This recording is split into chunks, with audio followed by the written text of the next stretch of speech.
to the land beyond the mountains.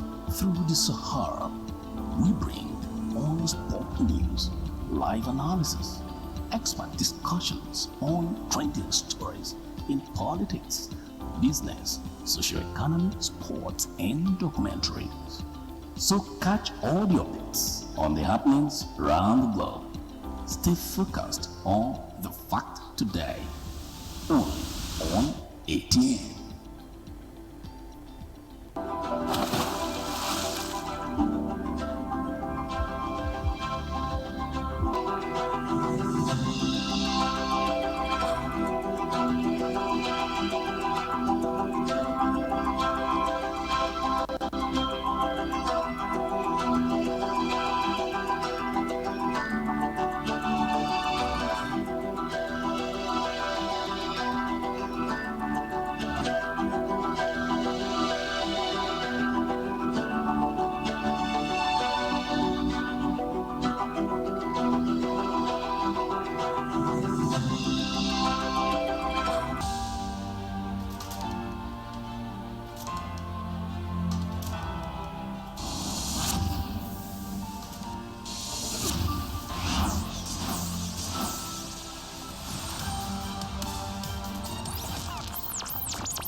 On the facts, breaking news and in-depth interviews on a wide range of topics. Atlantic Television Network, home for in-depth reportage, facts, professionalism, all the news you need. Atlantic Television Network. Atlantic Television Network. Atlantic Television Network, anchoring facts.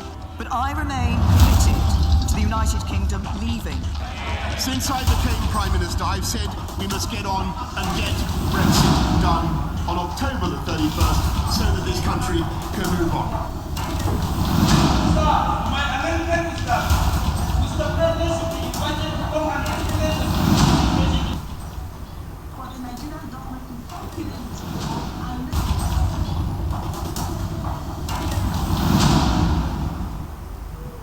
A great Sunday morning to you today. Welcome to Open Conversation. Open Conversation, you normally know as the network's flagship political program, through which trending political news, events, and stories are discussed. And we'd like to really welcome you this morning. And on our first lineup today of 2023 presidency, Ayim pledges to remain his old self.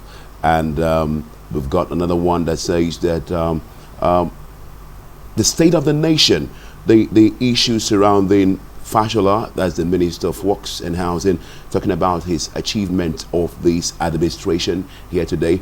And the third one, it's Atiku, it's telling Ayim Pius, talking to the Ebonyi State Governor about him returning the PDP Secretariat office and then freeing the spokesman of the party. When we come back, we'll tell you more about the stories. Stay with us. But I remain committed to the United Kingdom leaving. Since I became Prime Minister, I've said we must get on and get Brexit done on October the 31st so that this country can move on.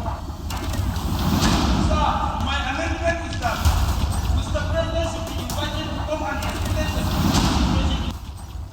for the Nigerian government to stop killing its people and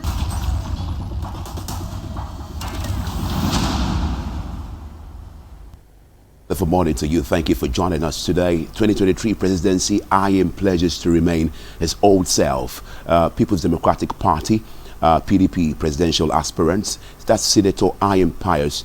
Ayim has said that he remains as constant as a nothing star that does not change.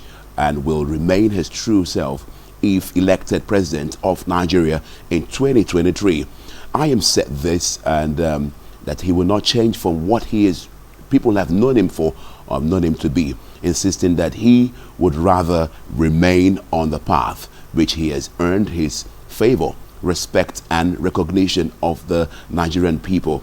Ayim made the pledge when the Multimedia Publishers Association of Nigeria, that's MPAN, led by its national chairman, Alhaji Gambo Janjidu, visited him on his presidential pursuit.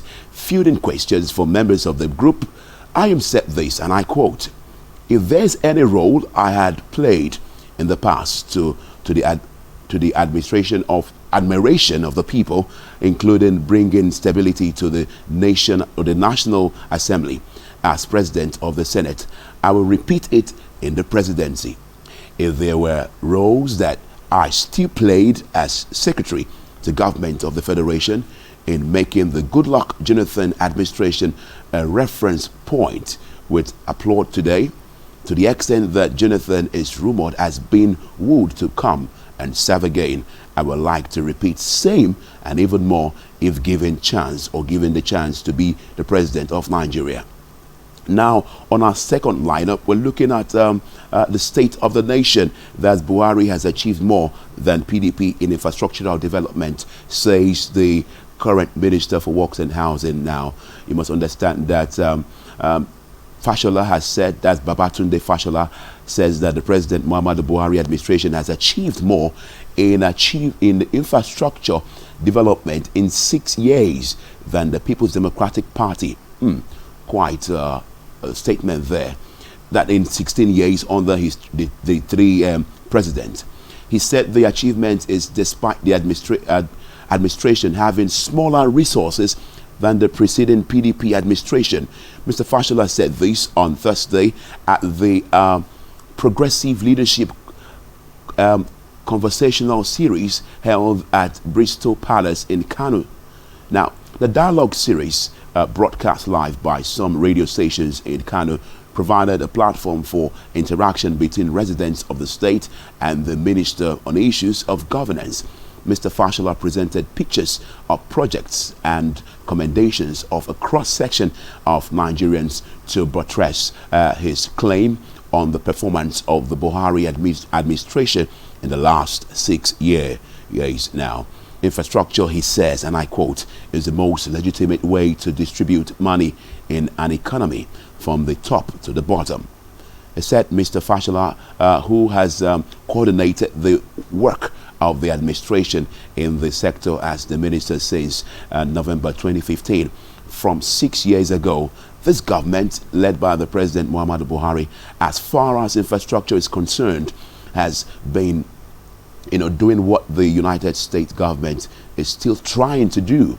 They are still trying to pass the infrastructure bill, and they are still fighting if you follow their politics, so he says. So there is a connection there. So go to the inaugural, he kept saying this now, he says, go to the inaugural speech of any local government chairman, any governor, any prime minister, any president in the last 50 years, and see if you will find one where there is no commitment to building infrastructure because they got it, and it's government also that is planning to do it. Mr. Fashola said the change APC promised Nigerians is happening because a 3 hours journey is now 30 minutes.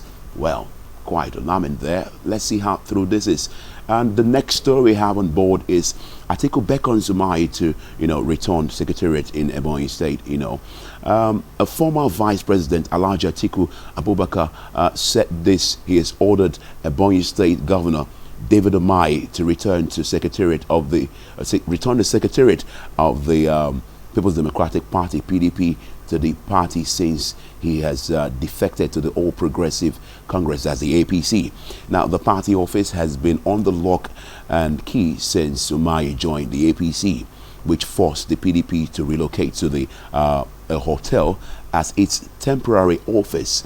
Atiku, however, gave the order during his consultation for his presidential ambition to PDP stakeholders in Ebonyi State, represented by the chairman of the technical committee for the actualization of Atiku Abubakar presidential election, Raymond Dokpesi, that's the former vice president, also ordered the Ebonyi governor to immediately release the publicity secretary of the party, Chika Woba, who has been remanded in police custody. So these are the stories we have on ground, and those are the breakdowns. When we come back, we'll introduce our guest and move over to the discussion in earnest. Stay with us. But I remain committed to the United Kingdom leaving. Since I became Prime Minister, I've said we must get on and get Brexit done on October the 31st so that this country can move on. Sir, my amendment is that Mr. President should be invited to come and explain the situation. For the Nigerian government to stop killing its people and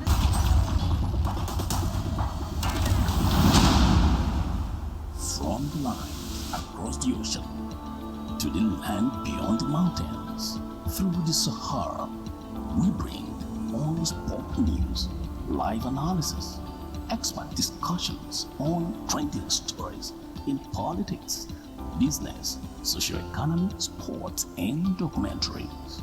So catch all the updates on the happenings around the globe.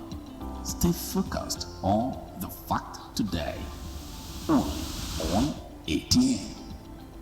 But I remain committed to the United Kingdom leaving. Since I became Prime Minister, I've said we must get on and get Brexit done on October the 31st so that this country can move on. Sir, my amendment is that Mr. President should be invited to come and explain the situation. for the Nigerian government to stop killing its people and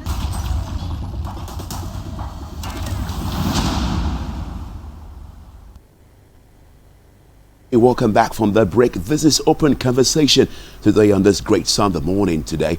My name is Namdi Uzuku, and I'm being joined to discuss the various topics I've raised up. University professor from the Ignatius University, Ignatius Ajuru University, trying to put that really in place there today. Political scientist and president of Professor Kenneth Weke. Welcome to Open Conversation, Prof. All right, thank you. Next, also joining us today is political analyst and president of Frank Enawaji Ogonono. Thank you for joining us also. Thank you.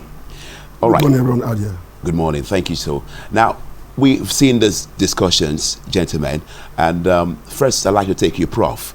I will remain my old self, in quote, I am. We have heard this from the former Senate President, Senator Pius Ayim. What can you say about this old self thing that he said? Well, thank you, Nandi.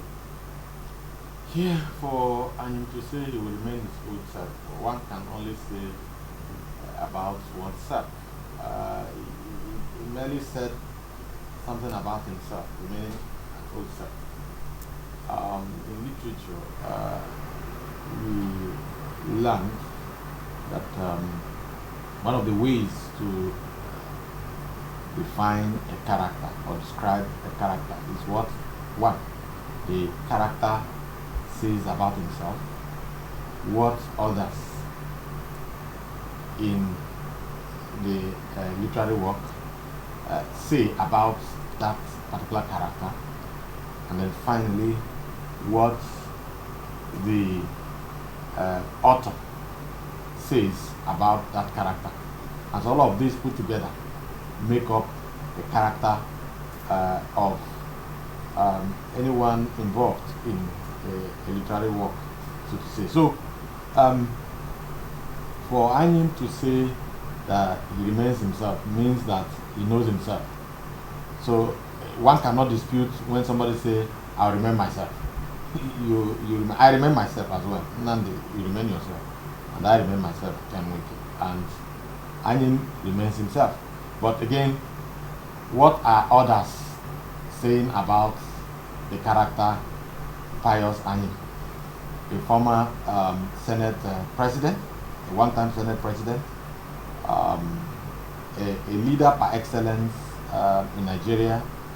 You can give it to him, you won't take it away from him. A former secretary to the government of the Federation of Nigeria, Ahmed. A leader of some sort in the southeast that you can't take it away from him. While being a Senate president, he was able to, galvanize his colleagues in the Senate. We didn't hear any banana peels. We didn't see any banana peels that brought him down and all that. He successfully served as Senate president and exited, when he needed to exit, and successfully. I give it to him. As Secretary to the Federal Republic of Nigeria, or to the Federation, he also was very, very alive to his responsibilities. We didn't see him fade, as it were. Apart from Centenary City, that I can vividly remember about the man Pius Anyim, that one of the major projects before their exit in 2015, Centenary City.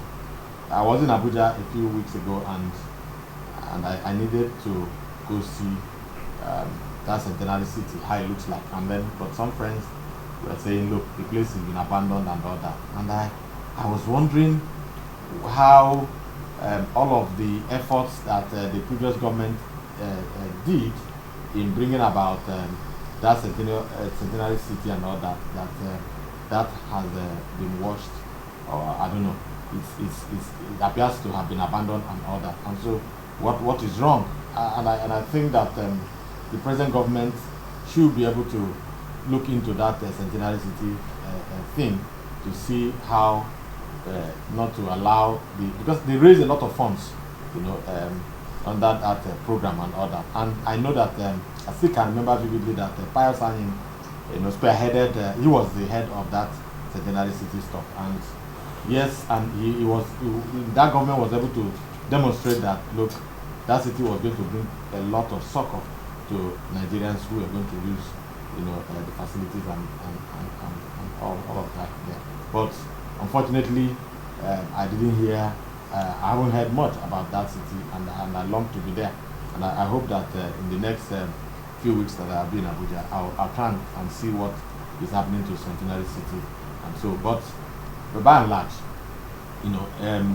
Pius Anyim, like I said, is one leader in Nigeria, one political leader in Nigeria that you will always give it to him. And then the Southeast, you can't take it away. So when he says, I remain myself, yes, incidentally, Pius Anyim comes from Ebonyi State, and that's they are my in-laws. I married from Ebonyi State. See, at a time when I was going to pay dowry for my wife and all that, the traditional marriage, we got sunk, the way between Okigwe and Afikpo. The road was so bad, but while being in the National Assembly and all that, Pius Anyim, through his influences, made that Okigwe Afikpo road. And Julius Berger constructed that road. It was very wonderful.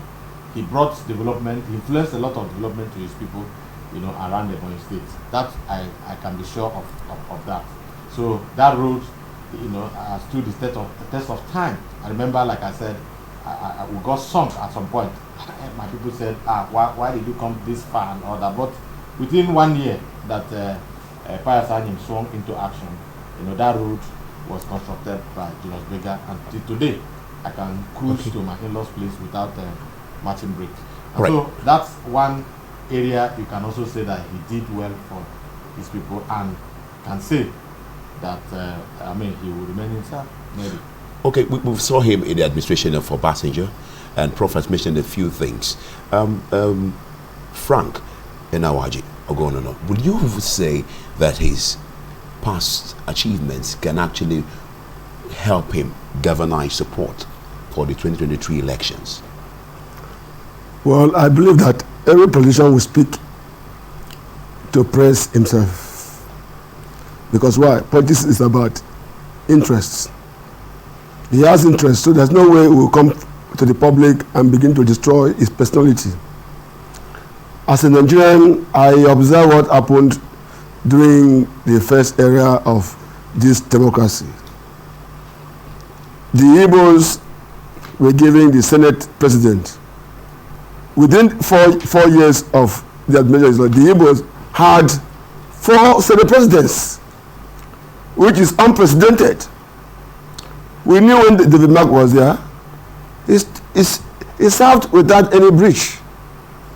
Even during this Boko Saraki. But so for me, I feel Pius Anyim is speaking because he has a political ambition. So what will he say? He has to speak what will also motivate people, the electorates of the Nigerian masses, to see him as the best person. Because one, I feel that when you're occupying the public office, not you yourself will see what you're doing.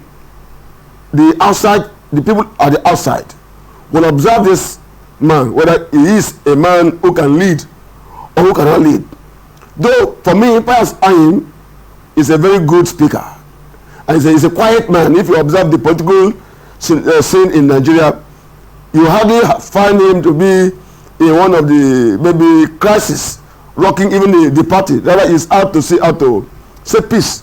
So on his own, I feel that he is speaking to favor his ambition.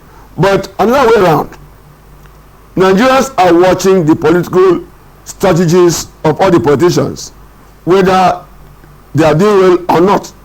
For instance, like Prof has said, he's the same president of Nigeria, but he was able to drive things to his place.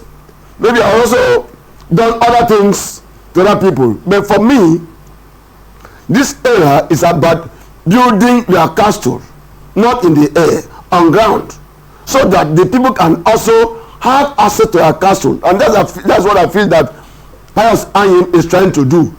Because if you destroy yourself, who will now build you? So I feel he's building himself for the future election that is coming, whether the party is party, I won't mention the party for now, will give him ticket or not. If he gives ticket, like from our own perspective, I see that Anyim is a very quiet person. He has been the Secretary of State to the federal government of Nigeria. We have seen him also very quiet in terms of not having issues with his political maybe allies. Even those who are working under him, we've not had any imbroglio. Maybe while he was the Secretary of the federal government of Nigeria, I started corrected.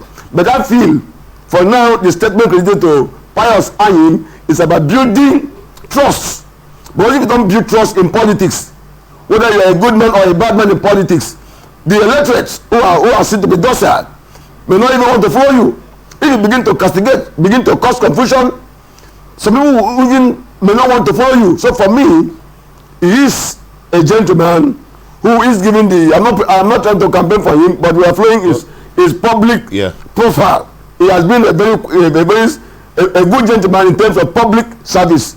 Even during the Senate, when he was Senate president, he was also very quiet, not trying to use up power as if he's the emperor. He was able to carry it along, despite the issue of political division amongst the Igbos. We saw it played out. I started to correct it because I have seen that in a space of 4 years, the Igbos produced about 4 Senate presidents, which is, for me, is unprecedented. There is need for them to unite. If I am, by the grace of God, is also given the ticket, people should unite behind him. The Igbos politically should stand behind him to see whether he will win the ticket or he will win the presidency. That's my concern on him. He's a good man. So, Prof, I'll take you on this one now. We've heard some of the things he has said, that Frank has said. For me, I don't know, there are several fractions in the PDP first. Now, bringing it down to the apex cultural group, that is Ohanaeze Ndigbo. You think they will love to throw their weight behind Pius Anyim, knowing some little issues that are there also? Well, every political party has got its own issues, internal issues. And so PDP should also have a political party, and it's been in power or was in power for 16 years. 16 years is not more money. So, and then when you have that kind of a party that was able to go through the crucibles in 16 years, you should also have some skirmishes now that they are creating or giving Nigerians some kind of hope that probably they forgot something somewhere, they left something somewhere. So they need to go fix that thing better. Because as far as I'm concerned, Nigerian political parties are mere vehicles to get into the corridors of power. And once you are light from the vehicle, you do whatever you want to do. When you remember again that you want to go again, when you're exiting the house and then you need another vehicle to take you, then you look for any comfortable house again in the name of political party to get to where you are. And so because political parties in Nigeria have not been able to build the kind of ideology that some developed political parties across the globe have been able to do. And so even in terms of party discipline, party loyalty, party ideology, manifestos and the rest of them, Nigerian political parties are nothing to write home about. And so if you have political parties in Nigeria, not even one, it's not about PDP. APC has its own. The other part, smaller parties, even the worst. And so where will you begin? Where will you end? So they have their own issues. The interests, yes. Different groups. There are some who are clamoring for power to remain in the north, and that's the Atiku group and all that. And so within the PDP, and then some are also clamoring that look, power should, of course, return to the south. And if it returns to the south, it should go to the southeast. And so if you look at all of these permutations, you'll find that clearly, without sounding supportive to any group, power should return to the south, southern Nigeria, because the north has had its turn, whether as PDP or APC or any other party. But for now, they have had their turn using APC as their own platform. So power ordinarily should return to the south. And so when you talk about returning to the south, let's be as it is today. The south, in the south, the west had its share under Obasanjo, produced a government for 8 years, succeeded for 8 years, 1999 through 2007. So the west produced. And if you look even up to today, from 2015, the west is still there. Osibanjo, is a vice president, today, and from the west. And so you talk about the Speaker of the House of Representatives from the west. So then irrespective of the fact that, or in spite of the fact that the president comes from the north, the Senate president also comes from the north. I don't care whether northwest, northeast, north central. And so when you look at that kind of configuration, if you want to if you want justice, equity to be in play in the forthcoming 2023 general elections, as far as the presidency is concerned, the ideal thing will be to return first power to the south. And so if you return to the south, then if you want to look at those who are benefited and those who are ordinarily, you should, even when you talk about the south just benefited one tenure, because the other tenure was to complete Yar'Adua's tenure. So you can't attribute that to Jonathan's government. He completed Yar'Adua's tenure. So South just did one tenure. And so ordinarily, this contest for 2023 should be between mainly the southeast. That's number one. And then if southeast, depending on the political party, because when you talk about APC, the southeast is nothing so much to write home about. And so if I were to be in APC and I'm taking decisions, I would not want to zone presidency to the southeast, because we may not get as much vote as we would want to get. Even if Omahi has gone there now, and we are not too sure of what will happen there. Then Imo State is 50-50 because whether you like it or not, PDP was much on ground in Imo State, and APC, because of the sudden appearance of Uzodinma, in the political scene, and is not also able.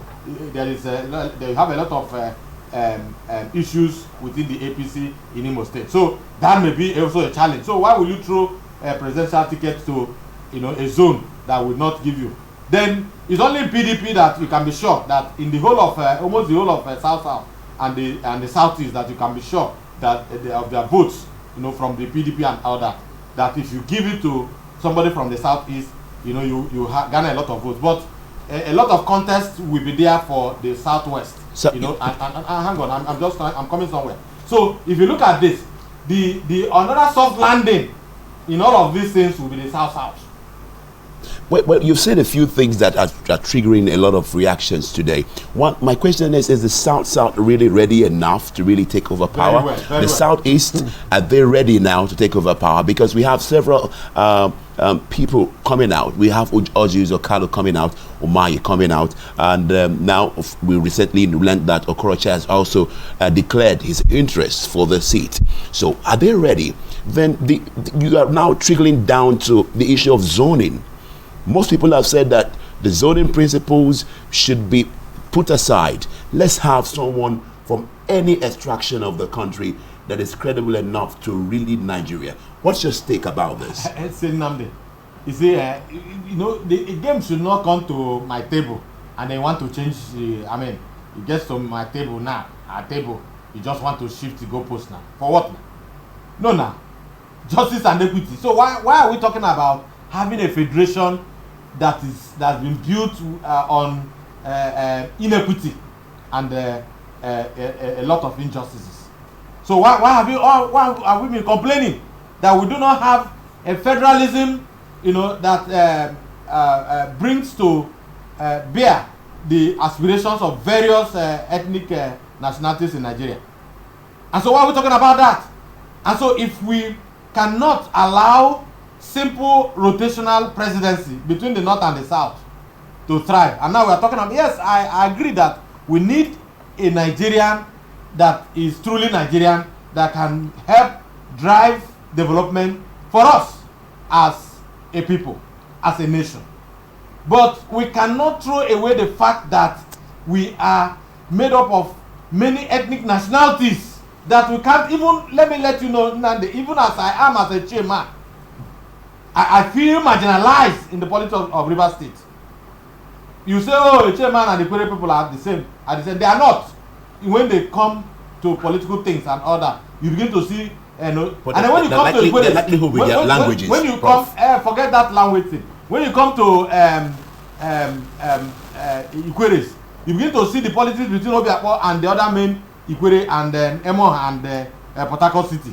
You see, the politics is like that. When you even come to Che, where I come from, you begin to see a lot of marginalization from the other majors as against where I come from in Igbo Che. And so you begin to, when you go down, the politics gets into your kitchen, even between your husband and wife, and the children and all that. So justice, equity would demand that when you are doing power sharing in an ethnic, in a nation that houses major ethnic nationalities, of the diverse ethnic nationalities, the simplest way is a common understanding. It's not written in any part of our laws that we must rotate, presidency or rotate power. But it's one of the principles we have adopted informally, in order to assuage, our quest for justice and equity in sharing.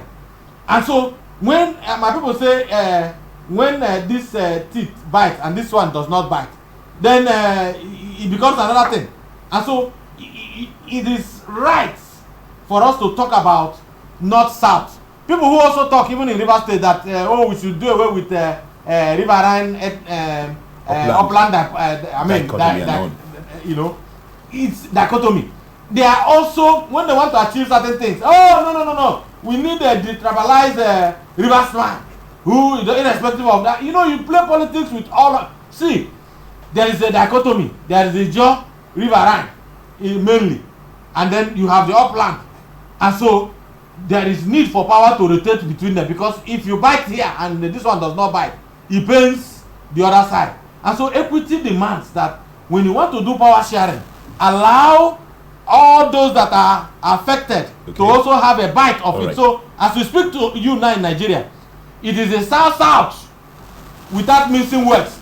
You know, if for instance APC wants to zone whatever, APC cannot ordinarily get the required votes, then if you look at what benefits all over, I mean from 1999 to date, the West has benefited enormously. So south-south should ordinarily give a shot, you know, for APC. That's one. Two, for PDP, hang on, for PDP, because PDP is predominantly there in the south-south and the southeast. So the contest, it would be nice for PDP to zone, you know, the presidency to the southeast, because you have more of PDP. I mean, sorry, more of the southeast you have in PDP, and then south can also give them a backing. But if they cannot trust the Igbos, because like you said, a lot of them are juggling and they can't come together, then the south should be able to take the advantage and take a shot from there. So, Prof, thank you. Thank you. All right, Gordon, I'd like to take you on this one now.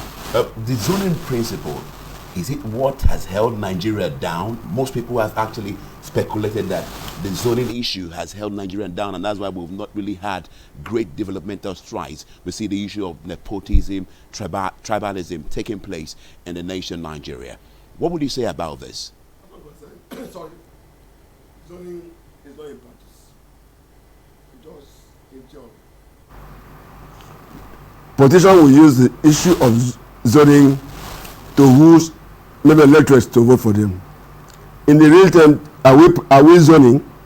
If we are zoning, there's no need to see what even has played out since 1990 date. Like 2015, 2019, the candidates of the parties, where did they come from? If we are talking of zoning, it would have been shifted to this, maybe to southeast or to south-south. But we saw it coming from the north. So for me, I feel that zoning is not yet in practice in Nigeria. But it came from the north because they felt that Yar'Adua's tenure was not really over. That's why they had to bring another northerner. And if you say... I am coming. As we are talking today, the north are very relaxed.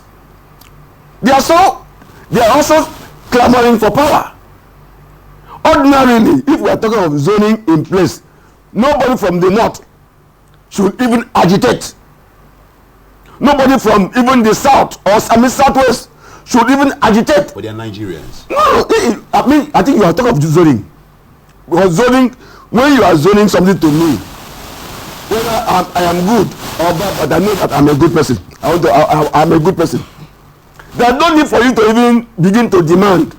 You should allow me to take decision of who comes out from my place. But what you are seeing today, the zoning is a kind of a political factor that politicians are using to see how to have a soft landing to get their votes. In the end, they will shift it to where they want. See, in a party, see, let me tell you, let me say this. In a political party, they have many political parties inside, which we call what? Factions. Every political stake holder in a party has followers. And if you have a strong force in your party, you can also influence the party decision. And that's what we are going to see. Like Prof has said, ordinarily, they should shift it to south-south or southeast. That should be what should be on ground. What should be on ground. But as we are talking today, we heard of the southwest. I think somebody has also come up. Tinubu, we are also maybe a kind of insinuation. The vice president, he has not come up. I have not really declared. He has not come up fully, but that is an insinuation. He has not said fully. He has not said with his mouth. No, I am Osibajo. He has not said openly with his mouth.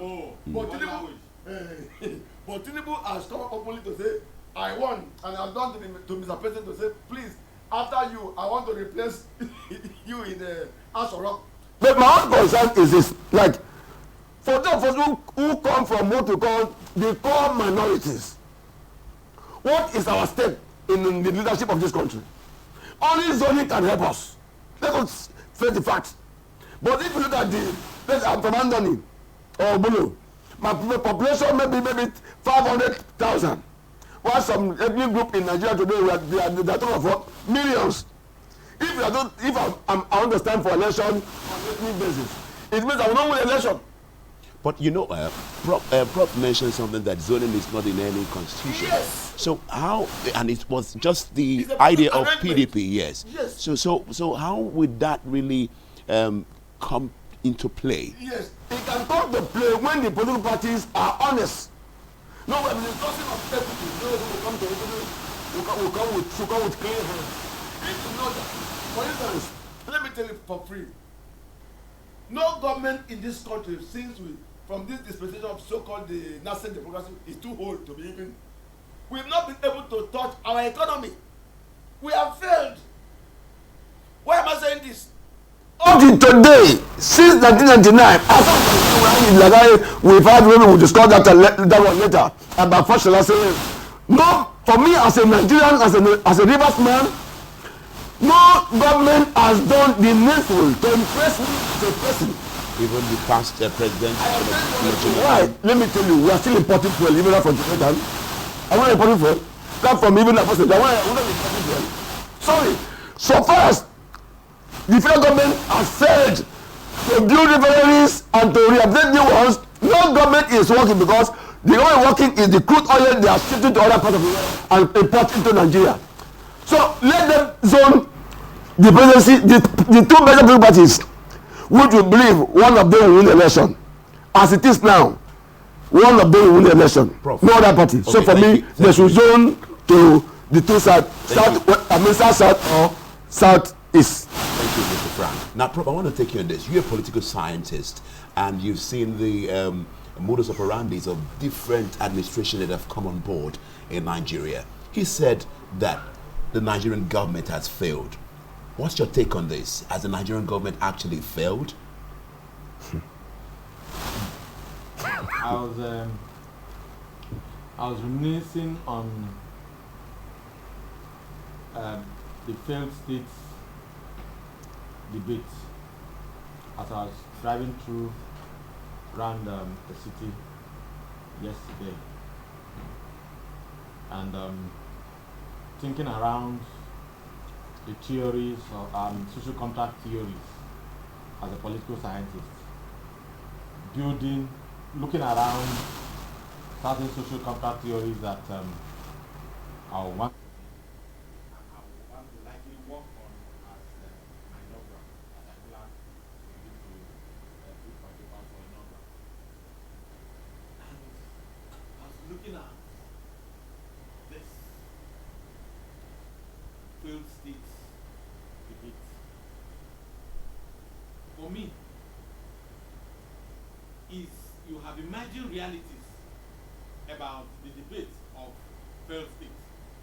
Oh, government has failed us in the phase of the imperative of the social contract that ought to exist between the people and the government. And so when you look at social contract theories, Thomas Hobbes particularly, how did society such as Nigeria emerge? How did the states, when you talk about theories and origin of the state, that a people existed without any form of government in the evolution of society? And at that time, which Hobbes called a state of nature, there was, literally, everybody did everything he or she did without recourse to any constitutional authority. And so life for him then was very, very brutish. Life was for him was short. Life never made meaning to people because there was no form of control in terms of governance. And so people existed on their own. So that society was one that everyone that existed at the mercy of the powerful, those who had more strength as against those who were weak.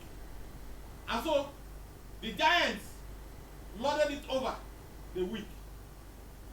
And then they were suppressed. Whatever they wanted, they caught some slaves to work for them. And then dictated at the pace which these ones, the relationship between them and all that. And so that society was not a society that gave peace to all that belonged to that people. But I came at a point in the evolution of society that man decided to be reasonable to say, look, let us begin to assemble or drop or surrender what Thomas Hobbes calls, dangerous freedoms. And then these dangerous freedoms, we are going to be dropped into a melting pot, so to say. What powers you have, what authorities you have, what rights you have, please, can we surrender these rights into one pot? Such that whatever egos that we all share, strengths, weaknesses, we are going to drop them together. So that, it would invariably, in dropping them, select a group of men and women who would wield political authority and power over all of us.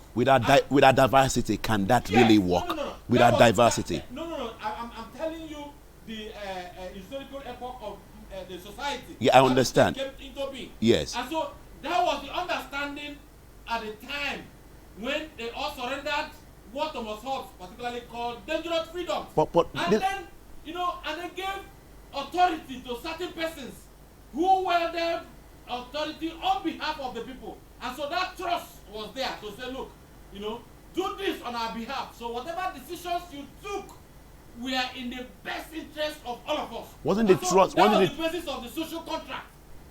But trust. You talked about trust. Yeah. Wasn't the trust based on some factors like being able to speak one language, being able to have the same culture?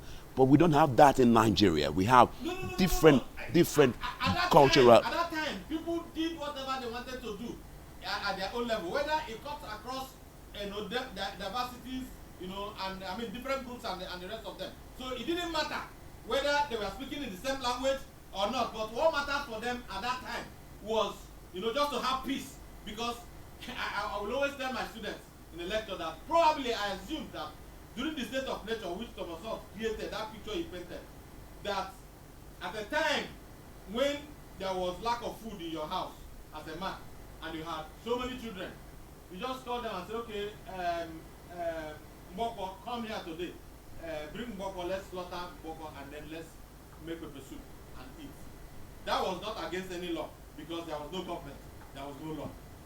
And so at the time, the man decided to say, look, let's surrender these dangerous freedom that we all share into a melting point by electing those who will govern us. So a social contract began. And that social contract was based on trust, based on the expectation of a government holding sway on behalf of the rest of us. And so for me, successive leadership in Nigeria, successive political leadership in Nigeria have not been able to live up to the social contract that each entered into with the people, whether APC or whether PDP or whether another task force that will come tomorrow. All right, thank you, Prof. Thank you, Prof. All right, if you're just joining us, this is Open Conversation today, and we've been discussing about 2023 presidency.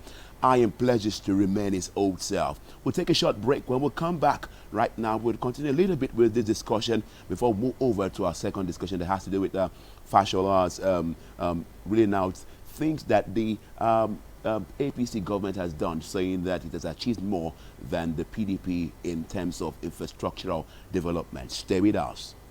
But I remain committed to the United Kingdom leaving. Since I became Prime Minister, I've said we must get on and get Brexit done on October the 31st so that this country can move on. Sir, my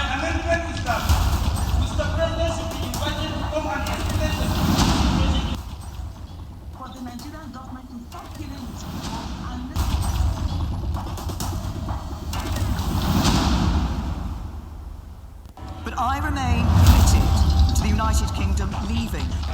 Since I became Prime Minister, I've said we must get on and get Brexit done on October the 31st so that this country can move on.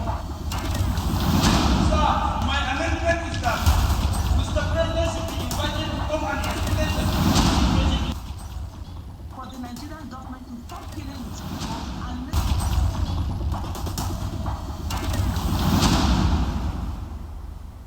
But I remain committed to the United Kingdom leaving.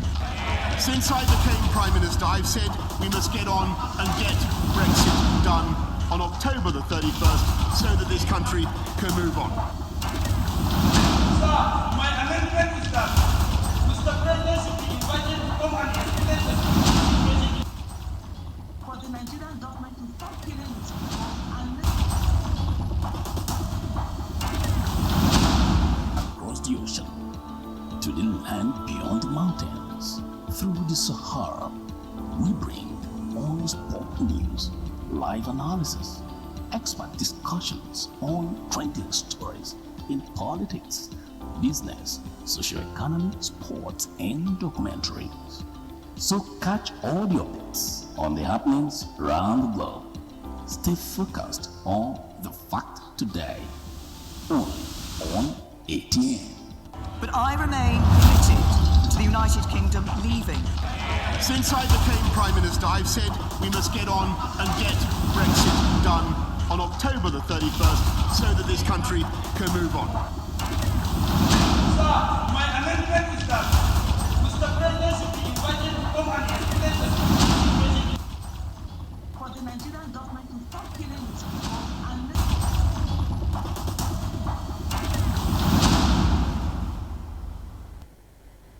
Back today, I am Nnamdi Uzuku, and joining me to discuss more on political issues today is a political scientist from the Ignatius Ajuru University in Rivers State, Professor Kenneth Weke, and I have also a political analyst today, in person of Frank Enawaji Ogonono today. Welcome, gentlemen.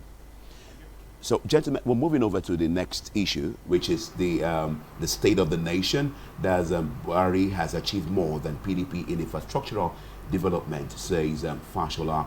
So, the present Minister of Works and Housing, Babatunde Fashola, says the President Muhammadu Buhari administration has achieved more in infrastructural development in 6 years than the People's Democratic Party did in 16 years on the 3 presidents. He said the achievement is despite the administrations having smaller resources than the preceding PDP administration. Mr. Fashola said this on the Progressive Leadership conversational series held in Bristol Palace in Kano.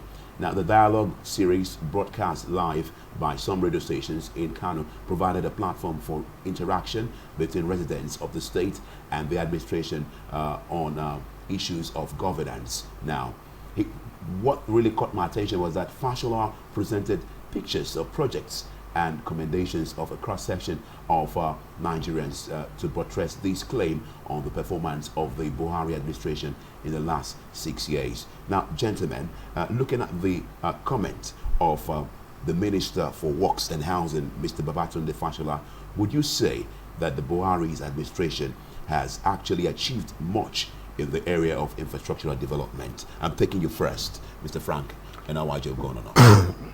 Well, I would say that they have not done anything. No administration that will not do anything. That I have to establish it. They have done something. But if they are comparing PDP, to APC in terms of who has done the best, no one has done the best. If I want to, as a concerned Nigerian, I have taken time as a young boy or a young man in Nigeria to look at infrastructure development of this country, maybe since I would say 1960, since 1970.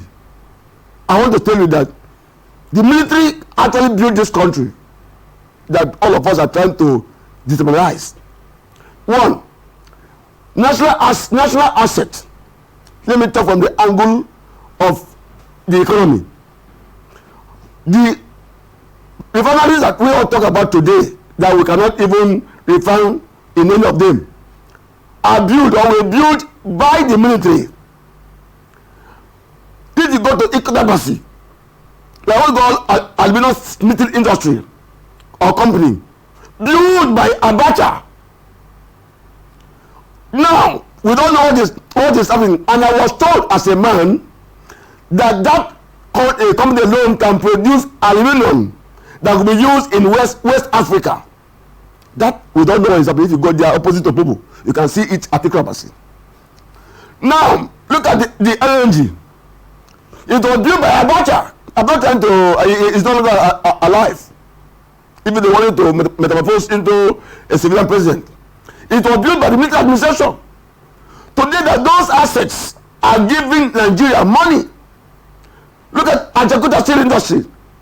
I thought a civilian administration in this country should or would have used the oil money to develop the Ajakuta steel industry in Kogi State that I was told, if properly put in place, will supply iron to almost the whole world, almost Africa per se. But you're giving so much accolades to the military. Yes. But we know in the military administration that was when Nigeria started borrowing. Listen, forget it. Yes, which has even now we are still borrowing today. Listen, see, any country that does not have vision of trying to concentrate on what he has come to meet will also not stand the test of time. The difference between developed countries and the so-called developing countries. Since I was born, I'm not a kid today. When I was in school, I was taught that Nigeria is a developing country. Even countries that had independence with Nigeria, what countries that had independence with Nigeria at the same time, some of them have become developed. Now, if we go to comparative study, we will see that some countries that had independence in 1960, in Europe, in Asia, have gone beyond Nigeria.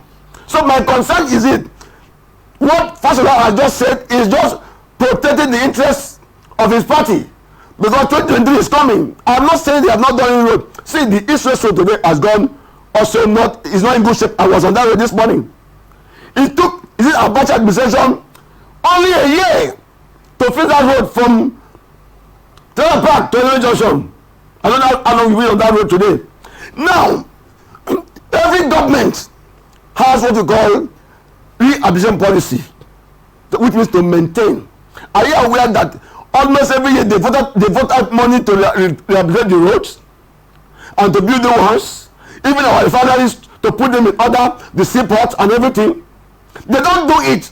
Okay, so what I'm saying today is that, like in River State, now I won't tell you that I don't belong to any political party. If I will tell you that the APC government has done something in River State. This Oyigbo, based on what I've done there, this Oyigbo from Eleme Junction to Oyigbo Axis, Oyigbo Express, if you go and see that side, I move, I'm a traveler. It's a fantastic road done by this federal government. Many of us don't know that. 4 lanes, fantastic. It's not fun here. I go around. Now, the Bonny Border Road is ongoing. I've gone there. So I will tell you that the federal government has not done anything in River State. I can't stand the thought of. They're also building stock exchange close to FRC at former traffic light in Port Harcourt. Is maybe this year they will commission that project. So I will tell you that they have not done anything, but I will not stand here to tell you that they have done more than PDP. No, but they are doing something. Okay, so Prof, now I'm taking you on this question. How he said some few things, mentioning the things that the previous administration has done, and saying that the previous administration really has done more than this present administration. What's your take? No, he talked about military. He talked about military. Yeah. Yes. Then he also mentioned that he will not say that this administration has done more than the PDP administration. This is the point of the current Minister for Works and Housing, in person of Mr. Babatunde Fashola. How would you assess this statement and assess the things that this administration has done so far? How would you score them? Well, on a general note, there is abysmal failure on the part of government at all levels in Nigeria. At all levels. Whether APC, PDP, or APP, PPP, or whatever they call themselves. Like I said, building on what Awaji said, there's no way you can say any government that is in power would not have done anything. If not doing anything, sitting there is doing something. You know that somebody was sworn in, and then he makes a statement. He has done something, and that the fact that he's occupying an office, he's already done something.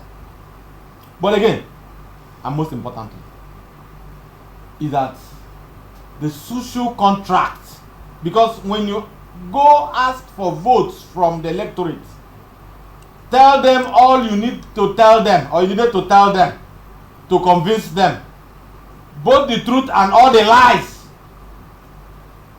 Somebody was talking on air this morning, and I said to my wife, and they said, the person said, oh, God will judge. I said, look, if God starts to judge all political actions in this country, nobody will, all the politicians will all go to hellfire, including the beneficiaries like me and you, one way or the other, directly or indirectly, will all end up in hellfire. Yeah.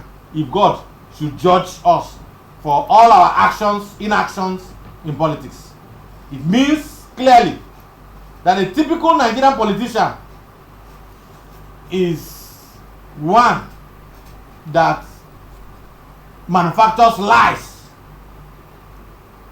Telling lies is one of their hobbies because they want to convince people. You see, we all come from places. I come from Iweche. My area produces over 350 oil wells. When you talk about Obigbo, North Field for SPDC, former SPDC, now Hayes Holding, it is seated on Umebulu land in Eche, sharing boundary with Oyibo. But as I speak to you, you can't access from these 4 lanes you are talking about into Umebulu through Ikweremwa, Chokota, Ibo, Eche. You cannot access them via Element Johnson. Then it's a death trap. So what's the reason? What's the reason for this? You're telling me that you have achieved what? So if I own, my communities own about 350 oil and gas wells, and then all the facilities seated there, I don't have roads to my place, 11.6 kilometer, Obibo, Umeblu, Chokota, Ikweremwa, Chokota, Ibo, Eche Road. Then Element Johnson has this, just 1 kilometer, not up to 1 kilometer to access Ibo, Eche. People are cut off there. And some of these ones are federal road. My own, they call it federal road. The 11.6 from the other side. So whether federal or even the one that state has, which one have we seen? It's all built on injustices at all levels of government. The federal government through NDDC is not there. The state government earning derivation funds, huge. Probably some of us, people think that we cannot also, conscientize the people and begin to lead mob actions against government at all levels. We can, but because of a voice of reasoning, we have allowed things to lie low. So when people talk about surpassing this one and surpassing, which one are you surpassing? I can drive to my place where I have over 350 oil wells. And let me also let you know, in terms of governance, if successive governments in Nigeria have been able to do what they ought to do in terms of refining our crude oil, our boys couldn't have gone into coal fire. You talk about some roads. Hang on. No, I'm coming.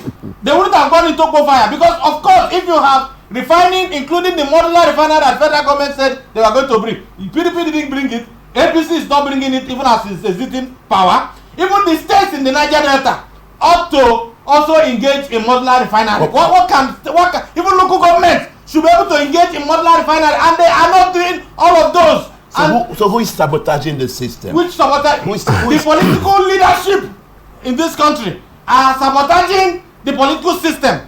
In addition to political followership, like you and I, but some of us are doing the advocacy, and then what we are doing pro bono, nobody recognizes what we are talking about. How many of them are listening to us and then thinking about how to fine-tune all of this into their political manifestos come 2023? But is it, and then in honest implementation if voted into power. But Fashola brought out some pictures and brought out some videos and of the projects they've actually embarked upon. So would you say they've not really done something? You see, riding once again on what my brother Awaji said, you cannot say APC government of 6 years plus hasn't done anything. No, now, yeah, they can't play here. So they must have done so much. But again, when you begin to identify, we have 6 geopolitical zones in this country. Yeah. Let them tell us what they did in the northwest. Probably Kano is northwest, right? Then let them also show us what they did in the northeast. Show us what they did in the north central. Then come to the south.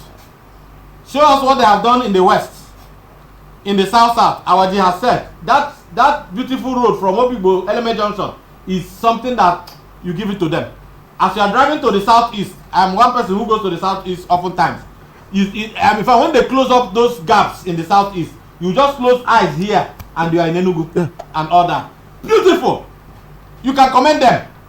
I've not been to the other one going to Andoni and all that. Beautiful. Then the east-west road, as I was driving this morning, I saw the patches on the Obirikwe area. It's been completed.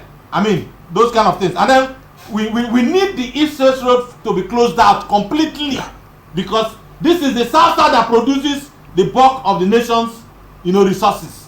And so we need that to be closed out. If PDP started it and could not accomplish it, even when our son was there, how much more, a Northerner, who is also there now, but is also doing his best to complete. APC may have done a lot that some of us are not seeing, but let me tell you, anything you do in a country and it does not translate into improvement in the quality, general improvement in the quality of lives of the citizenry, that they will see quality food on their table, not Maggi soup kind of soup that has no taste, only Maggi. Quality, soup is different. Yeah. Soup, when you see quality of soup on a man's table and see another one, you will simply differentiate between the two. So, for me, if the APC government is saying that it has done more than enough, or more than what PDP has done, I don't know how the indices that they are using to measure it, but I doubt if in the whole of 16 years of PDP and then in the 6 years plus of APC that they would have surpassed them. Okay, I have my reservations. Thank you, Prof. Now, talking about infrastructural development, the Works and Housing Minister, Mr. Babatunde Fashola, went ahead to say that the administration has achieved so much in these areas despite smaller resources that that the former PDP administration had. How true is this comparing the quantity of resources they had at their disposition? I don't think it is true. I don't think it is true. But of a truth, I travel. Like you just mentioned, in the earliest discussion, Prof, this about the city in Abuja, the centenary city, which is by the left side. I was there. Now, if you go to Abuja, Abuja is a place that even government was paying attention, as if you can't see any pothole. But do you know there is pothole on Abuja Road at the outskirts? My concern is that our leaders should stand the test of time to tell us the reality on ground. There is one bishop in Rivers State told a governor that you don't tell a blind man that Harmattan is blowing, he will feel it. Nigerians, some of us travel. Now, the Lagos-Ore Road has it been fixed? It's a major road that has become also a death trap to many of us who travel on the road. I'm not going to travel by airplane. Only a few times maybe I will travel by. And it has become, it is too expensive now. In America, they enter airplane as they enter these luxury buses. Sorry, let me tell you that, because it's cheaper. It's cheaper. People don't understand what is happening in this country. They have over 2,000 airports in America. Quote me anywhere. Why would you be comparing America? No, we compare because we copy from them. We copy of everything coming from them. They've been handling this is a political scientist. Our political system is copied from America. Yes, but so why can't we copy this overnight? No, it's because of our ethnic sentiment and religious sentiment that we are yet to see as a problem in this country. But if you become a leader in this country or in River State, you should be a leader for all. But today we are leader of ethnic group. We are leader of a church, of a mosque, which ought not to be so. Ordinarily, our constitution by the grace of God is not the worst in the world. But when we enter that place, we set aside the constitution. Not anywhere. We said that I am a lawbreaker in Nigeria. Sorry. I'm a lawbreaker. Our leaders are lawbreakers. The farmers are lawbreakers. The cars we use on our roads are not roadworthy. Some countries are the car. I enter to this place, I won't enter. He said our constitution is not the worst in the world. Yes. But Professor Alpha Babalola has come to say that if we actually organize the next election, which is the 2023 presidential election, on this present constitution, the 1999 constitution, that Nigeria is going to break. What would you say about that? I will disagree with him. America is not, see, human beings anywhere are lawbreakers. Even in America. Sorry to do that.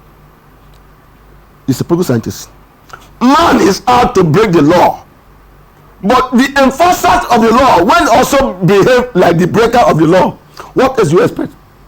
If I break this glass on this table now, I've not committed a crime. But if I'm wealthy, what do? I pay money to the man who will come to arrest me and say, please leave me alone. So you're encouraging people to actually break the law? No, I'm not. But the system of Nigeria encourages law breaking. Prof, like Prof, I'd like you to comment in this now. The system of Nigeria encourages law breaking. What's your take on this? When you say system of Nigeria, right? Yes. Encourages law breaking. Yes. Well, what is the system? When you talk about system, is the interaction between leaders and followers. Yes. Make up a system. Okay. The laws and everything you see on it. See, by His grace, as I'm seated, I'm proud to say that I have traveled around the world. Australia, Canada, the States, parts of Europe, Asia, Africa. So where else? Of course, he said something. My friend and I were driving in Western Australia, precisely Perth. And I saw some potholes. I said, boy, hey, waiting. I said, what? I said, I saw some potholes here. I thought that there are no potholes in this country and all that.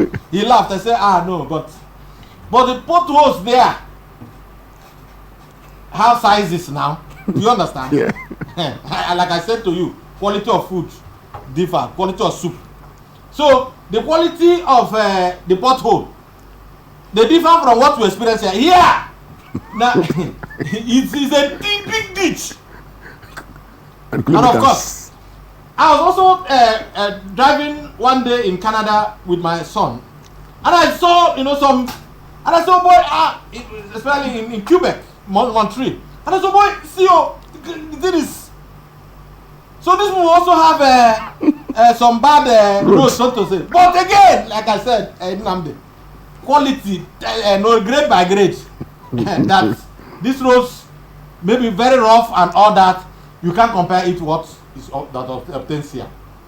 Probably is in the United States that I haven't seen in parts of US that I have moved around. Probably in Germany, in the UK I still find some. Little pots. Some, and all that. So, but not in Asia, some part. Then in South Africa, of course, the city is. Do you understand? Even in the. So where will I begin? Where will I? So the truth there is that, to be honest, we are all kidding in this country. 2023 is coming.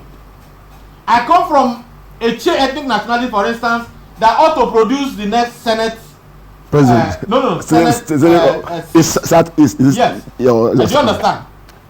But would the powers that be, whether APC or PDP, gladly say, Eche people, take this thing? And again, when it comes to Eche, how many of the Eche politicians are readily available that have characters to say, look, I want to take this? Okay, let's go. And so you have problems both within leadership and followership. So that kind of system will always encourage what Awaji is saying. Okay, so let's go back to our discussion now, our base now. The question I asked, compared with the resources PDP had, he says that the APC had a smaller resources. How true is this? And they've actually achieved this height. You see, I'm a professor of politics and governance. For me to do an assessment, compare. I teach a course at the postgraduate level, PhD level, called titled Comparative Politics. There we do a lot of, whether internal politics or external, we do a lot of comparisons. You have indices in measuring development. I don't know what indices that Fashola use in measuring other than he brought pictures. Wait now. He brought picture. Listen, I am not disputing the fact that APC under President Muhammadu Buhari, in terms of spending, people may say, oh, the stealing is still going on. But the amount of stealing that is going on and what was told in PDP, you can't compare. What's your fact? What's your fact? No. What is the fact inside? What's the fact? You see, because when you talk about stealing, you have stealing at the state levels. Yeah. So PDP governors are there, and the APC governors. So the stealing is also there, whether PDP or APC, because stealing does not know whether you are PDP or APC. Local governments are there under APC and PDP. Stealing is also going on. But under Muhammadu Buhari's government, I've not been able to see a clear demonstration, especially from where we come from here. I don't know what happens in the north.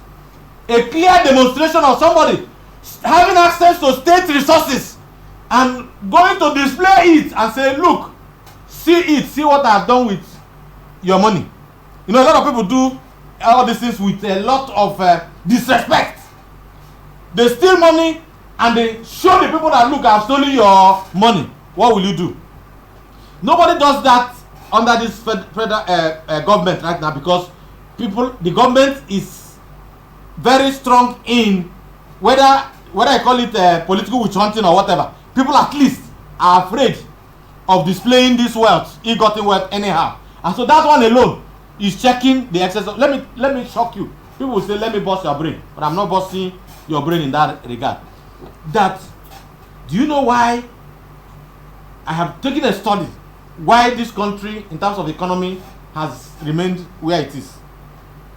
That the government came and a lot of people who stole money, who had access to money, they were brazenly displaying these monies, resources anyhow, in terms of development, building infrastructure, in terms of structures, buildings and the rest of them. In that kind of regard, as you build one thing here, if I go to a chain, I steal money from the state, I go and build one big structure. As I'm building there, Akara woman will sell. The woman selling mama put will sell there. And they pay children's school fees. Things will begin to boom. But when this government came into being, people were afraid, those who had access to the money, including the foreign, the dollars and this thing, went under to hide the thing. The whole thing crumbled. And then for the government to quickly fix these things became a problem, because those who had access or who have access to these funds have hidden them in such a way that even if you bring dynamite, it will not be easy to locate where these things are. And so that kind of thing will not help to drive the kind of economy that was booming during the PDP government.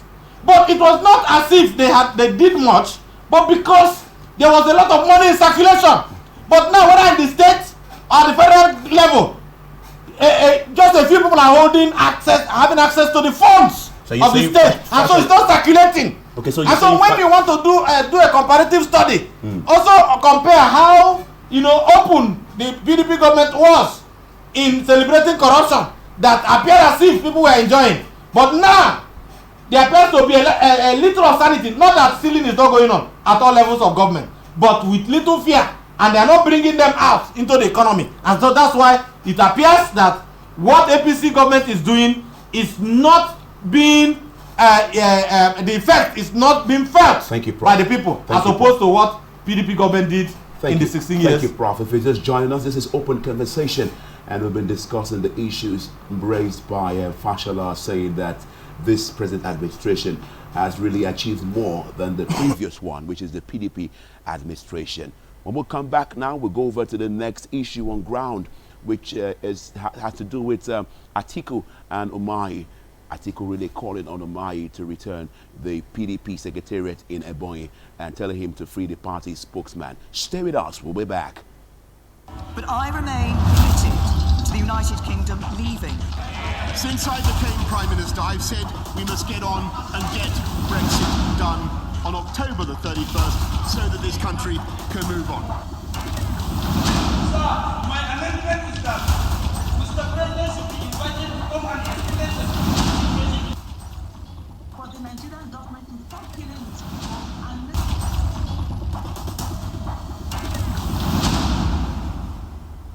Great to have you join us back. This is Open Conversation. I am Nnamdi Uzuku, and we've been talking with two great gentlemen, Prof from the Ignatius Ajuru University, that's Professor Kenneth Weke, and another political analyst who is Frank Ena Awaji. Thank you for joining me on Open Conversation.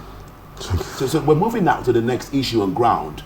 A former Vice President, Alhaji Atiku Abubakar, yesterday ordered Ebonyi State Governor David Umahi to return the secretariat of the People's Democratic Party, PDP, to the party since he has defected to the All Progressive Congress as the APC. Now, understand that the party office has been under lock since Umahi joined the APC, which forced the PDP to relocate to a hotel as its temporary office. Atiku, however, gave the order during his consultation for his presidential ambition to PDP stakeholders in Ebonyi State. Represented by the chairman of the technical committee for the actualization of Atiku Abubakar's presidential election, Raymond Dokpesi, the former vice president, also ordered the Ebonyi governor to immediately release the publicity secretary of the party, in person of Nwaba Chika Nwaba, who has been remanded in police custody. Now, those are the issues on ground now. Gentlemen, the former vice president in the person of Alhaji Atiku Abubakar, through his spokesperson of his campaign team, that's talking about High Chief Raymond Dokpesi, has accused the governor of Ebonyi of keeping the PDP secretariat on the lock and key, and also remanding the PDP publicity secretary, Chika Nwaba, in police custody. How would you describe this kind of action by the governor, David Umahi? Is he not being undemocratic with his action? Now talking, Mr. Frank Awaji, I want you to respond to this. Well, I want to say that sometimes we abuse laws in Nigeria based on a position maybe in public space. But whichever way, there is law. We have courts. I feel like we have seen what the governor of Rivers State is doing. You see, I one of the person that would say that the federal government, some of us may not like the federal government of Nigeria, in a way, headed by Muhammadu Buhari. But if you talk of the issue of laws, allowing the court to even pass some judgment against it, is doing in this country. I'm a Nigerian. From 1999 till date, I've seen what happened in 2000 and 2003 and 2007, where you cannot pass a judgment against even a sitting governor or a sitting president. You cannot. I've seen it done in this country. But in this dispensation, I can tell you that the federal government of Nigeria is in a way very passive in terms of the court judging, passing verdicts against it. So I feel that if the governor Umahi has gone astray, the law court is there. Now, let us also consider this. The governor controls the party. Today, we have changed it. Before now, it was the party chairman that has the power. When as of 1999, before they changed it, the party chairman control. You say, party chairman can also influence party decision against the party. Against the elected officials. But today, it's not. The reverse is the case. Anybody elected is the leader of the party. You are just a machine for them to use. So, in a Ebonyi state, Umahi has divided to APC. Mind you, from what I have discovered, most of the PDP members also have moved with him. So that made everything easy for him. We saw it in Rivers State. When Amechi left PDP to APC, not all the APC PDP members went with him. We need to, in a way, compare and contrast. So that made PDP, in a way, to have a soft footing or landing in Rivers State. Because not all the party bigwigs went with him. But if you observe the issue of Ebonyi, it's like major party stakeholders move with him, even the lawmakers move with him, and PDP chairman, chairman, and member of the state officers of the party, like they move with him. So that gave him that privilege, not the right, to close down APC secretary. But even if that has been done by him, those who are still members of PDP can access the court. I don't know why, but me too, I feel whether Degbosi or Abubakar Atiku, they are not also right. They also have abusing power, ordering governor to do what? To release and they don't have that right. They should go to court so that the matter can be looked into and see if they are right or wrong. But telling me, but if the man in the state has abused power, they should also abuse power. But what is abuse of power? If this PDP secretary has been arrested, go to court. Why are we not going to go in the I mean, in that set? Even if the party jump against them, they can also appeal if they have no case. So for me, the issue of public confrontation on the issue is not a good thing. It's not a good development. Okay. So they should go to court. Thank you, Mr. Frank. He's saying they should go to court. Prof, do you have a contrary view to this? Can the court really help them, knowing that this is the ruling party in power? Can the court really save them? Which court? If we go to court in Ebonyi State, the court of first instance we are going to meet is the one that Umahi is appointed the chief judge. That's what I'm moving asking. The judges. As I'm asking. So he appointed them, even if there are processes, that appear to be like you are not involved, but your hand, your leg, your soul, as a governor, is involved. So, you see, in the case of Rivers State, when Rotimi moves, when you look at party structure, party politics, the more you look, the less you see. Somebody bankrolls the secretariat. You don't know whether the secretariat is owned by an ally of or a fronter of frontier of Umahi. Or Umahi himself. Yeah. He has properties all over. So like any other person, like Nnamdi too, may also have properties, May so, also have properties. So Umahi also, you should. So if Umahi, for instance, or any of this thing has that property, of course, it is easier to say, look, we don't want you here. We have taken our property. So somebody pays this thing, somebody bankrolls these things. Probably in the case of PDP in Rivers State when Rotimi moved. Because of course you know that while he was the government, it was a government of all, for all, and it was also open. Probably at that time, not even him, he didn't start it. Because the PDP started in 1999. Yeah. So probably those who orderlies and all that may be responsible for the state office. You won't know. I know what I'm saying? Yeah. Maybe housing or related and And so he couldn't have chased anybody out of that secretariat, probably. Who? And so probably that's why the man at the time couldn't chase them or couldn't turn the secretariat into APC. Yeah. I don't know what I understand. Yeah. So I'm just saying, I don't know. But that's why I said the more you look, the less you see. Then in a point, he may be one of the followers of Umahi. And so he has moved now. The owner of the house has locked the house now. So the hotel where they moved to, who owns the hotel? Will it be an ally of Umahi? The answer is no. Will it be Umahi's hotel? The answer is no. Because I know some of those people's hotel. I say I'm married from there, so I know. So will it be that? So that means somebody from PDP also housed them in that hotel. Any day the man also ports to APC or another party, he will also chase them there.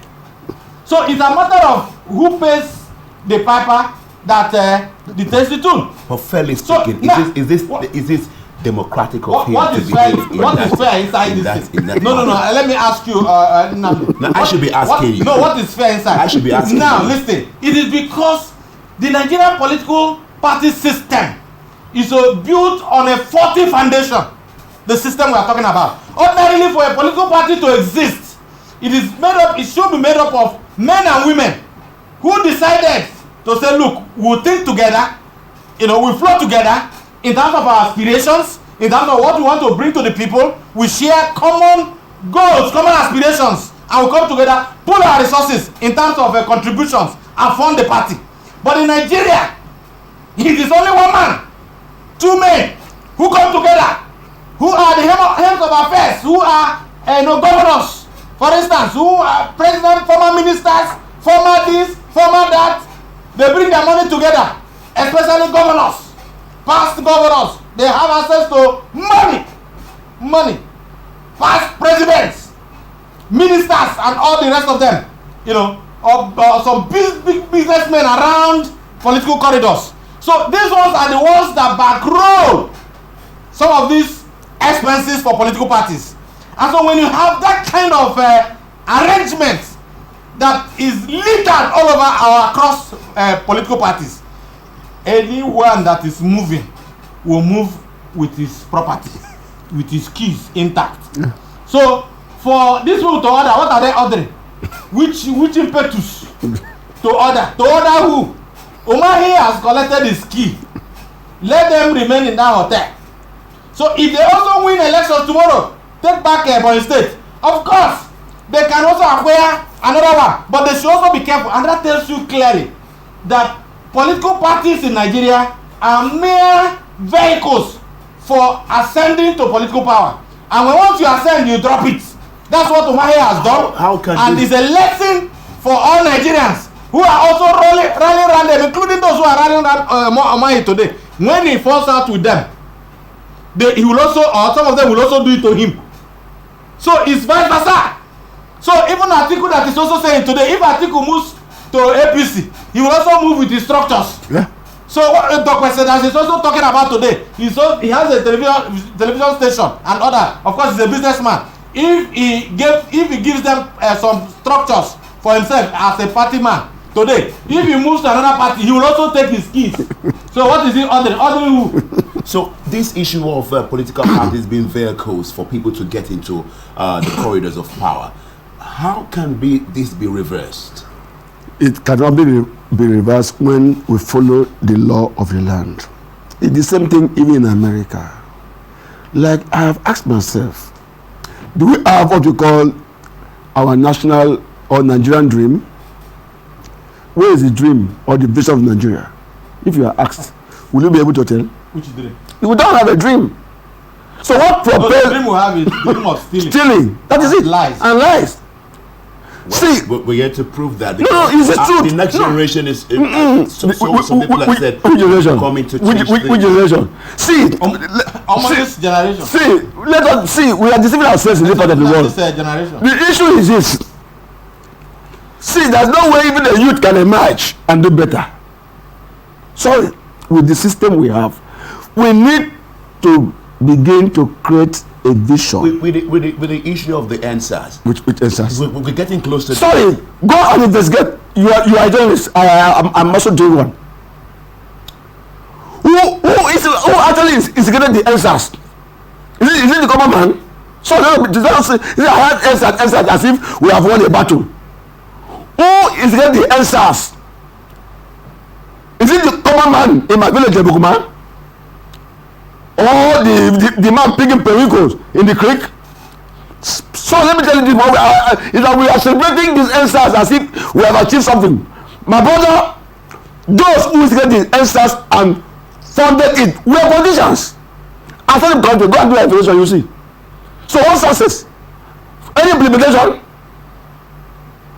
When you see violence on the street of Port Harcourt, on the street of Abuja or Lagos, politicians are behind it. How many of us can hire 500 vehicles and fuel it and give somebody 5,000 naira and say go and do it? How many of us? Without politician behind it, it will not work. So what I'm saying in essence is that it's a vehicle, no doubt about it. But on which law do we stand? We don't have vision. See, Trump, sometimes people say Trump, you reference America every time. You cannot. When Trump came into power, he said, I want to build Mexico wall. The wall of, there must be a wall. The question, did he do it? The answer to my own understanding, yes. He did it. Now tell me, in Nigeria, we will enter into office and promise heaven and earth in Nigeria. We don't see it done because we don't have a vision that prepares us. Like he said, I agree with him as a Nigerian from some years now. The issue of going to office, go and steal and intimidate those who, like as we are talking now, some of us will see us. If he speaks when the other party has done well, they say he's a member of that party, but why he's not? If I don't speak well in front of the party because of one of the things they have done, I'll be tagged a PDP member. But somebody like you say go and steal. Who? But for me, I don't think that is all politicians. Sorry, look. Our leaders don't tell you they want to go and steal, but their body language. I've told myself, was it last year that he said in one of his speeches that he actually does not really amass so much when it comes to administration, and it made the legislation in Anambra when he was in government. Was he indicted just recently? Sorry, was he indicted recently? The leaked paper that we all saw, was him there? Sorry. Well, we get his name is there. That leak, see, I have told people I can be killed at any time, but let me kill for saying the truth. Until we are sincere to ourselves in this part of the world, we are going nowhere. See, if you like, let even the value of naira drops. Value of a dollar drops to 1 naira by 1 naira. If we don't change our attitude in this country, we are going nowhere. Let me tell you, I went to a place where oil was struck in commercial quantity. Was it in 1958 called Olebri? I was there. If you go there to see the state of Olebri in today's Nigeria, as a citizen of Nigeria who knows that oil is what propels our economy, you'll be angry with the Nigerian government. So where's the vision? Okay, so now hold on. See, in America, Texas is an oil producing state. Go to Texas. Okay. You see the impact of oil. Come to Riverside. No, sorry. Like from NDC is controlled by, in the name of 49 nine states. Well, are they making impact using the oil money? Thank you. The answer is no. Mr. Frank. Okay. Now, Prof, a few sentences because our time is fast spent. A few sentences. Can you just, it says we're not sincere to ourselves. That's what Mr. Frank said. Yes, I will. How can we be sincere to ourselves to the extent that we carry out a Nigerian dream? A people without vision is a lost people. Nigerian political leadership and followership alike have no vision. And until the political followership realizes that the siren that these ones use in chasing us into the bush as they drive into, on their SUVs bulletproof. Until Nigerians realize that even those of us who drive on the streets, who are doing advocacy, that those ones who chase us, who are in their bulletproof vehicles and their sirens, that they are riding on the dangerous freedoms that we expressed through the sanctity and transparency, in quote, of the ballot box. Nigeria cannot, and I say they cannot, is in capital letter, cannot achieve the dreams of our founding fathers. All right, thank you, Prof. If you're just joining us, I'm afraid this is where we'll call it a wrap this morning edition of our Open Conversation today. And we've been discussing issues that border around the morning trending political matters here. First, we start up with the 2023 presidency. I am pledges to remain his old self. Then we went on to move to the issue that had to do with the state of the nation.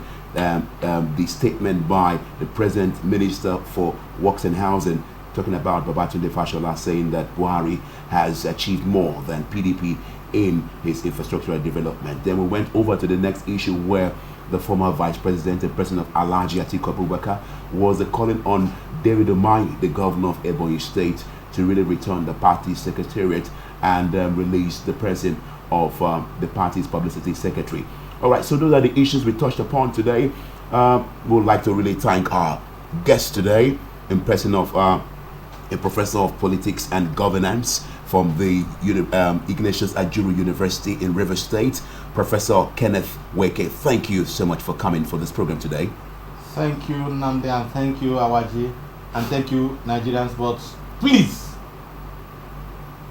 use your PVCs and understand the fact that as you turn print against any candidate or for any candidate and their party, you are saying my destiny is in your hands.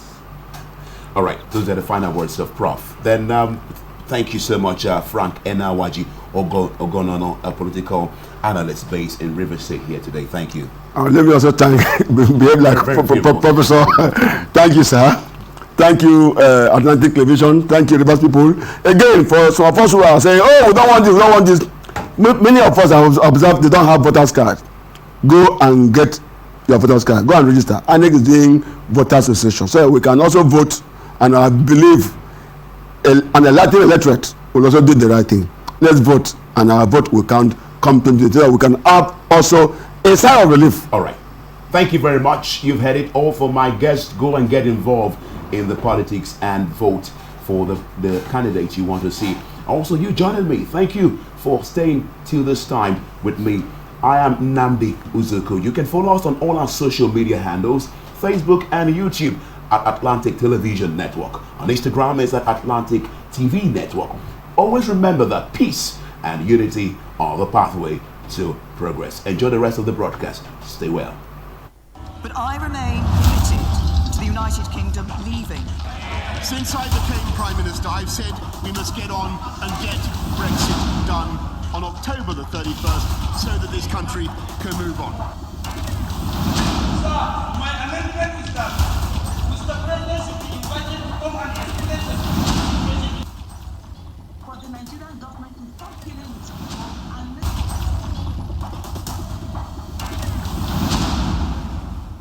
From the line across the ocean to the land beyond the mountains, through the Sahara, we bring on-spot news, live analysis, expert discussions on trending stories in politics, business, socio-economy, sports, and documentaries. So catch all the updates on the happenings around the globe. Stay focused on the fact today, only on ATN.